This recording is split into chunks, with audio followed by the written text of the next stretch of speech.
Hi friends, welcome to Kokila's channel. இந்த வீடியோல சுவையான டேஸ்டான உருளைக்கிழங்கு வறுவல் எப்படி செய்யறது பார்க்கலாம் வாங்க.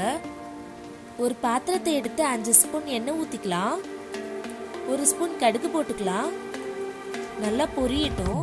கடுகு பொரிஞ்ச பிறகு கொஞ்சமா கருவேப்பிலை போட்டுக்கலாம். லைட்டா வதக்கி விட்டுக்கலாம். இப்ப கட் பண்ணி வச்சிருக்க உருளைக்கிழங்கு போட்டுக்கலாம். 1 ஸ்பூன் சால்ட் போட்டுக்கலாம். நல்லா கலந்து விட்டுக்கலாம். ஒரு 5 நிமிஷம் வேகட்டும் மூடி போட்டு க்ளோஸ் பண்ணி வச்சுக்கலாம்.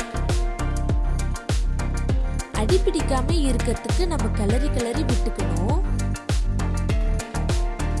இப்ப சிம்ல இன்னொரு வாட்டி ஒரு 5 நிமிஷத்துக்கு மூடி போட்டு க்ளோஸ் பண்ணி வச்சுக்கலாம். இப்ப நல்லா கலந்து விட்டுக்கலாம்.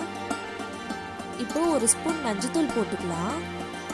2 ஸ்பூன் சாம்பார் மிளகாய் தூள் போட்டுக்கலாம். எல்லாத்தையும் சேர்த்து நல்லா கலந்து விட்டுக்கலாம்.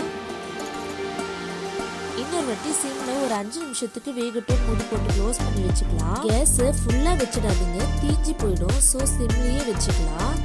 இங்க பாருங்க, உருளைக்கிழங்கு வறுவல் ரெடி ஆயிடுச்சு. இதே மெத்தட்ல செஞ்சு பாருங்க, செம்ம டேஸ்டா இருக்கும். குழந்தைங்க பெரியவங்க எல்லாருமே விரும்பி சாப்பிடுவாங்க. கண்டிப்பா இன்னைக்கே ட்ரை பண்ணி பாருங்க. இந்த வீடியோ உங்களுக்கு பிடிச்சிருந்தனா லைக் பண்ணுங்க, ஷேர் பண்ணுங்க. எங்க சேனலுக்கு இன்னும் சப்ஸ்கிரைப் பண்ணாதவங்க சப்ஸ்கிரைப் பண்ணிடுங்க. Okay, thank you friends. நெக்ஸ்ட் வீடியோல பார்க்கலாம்.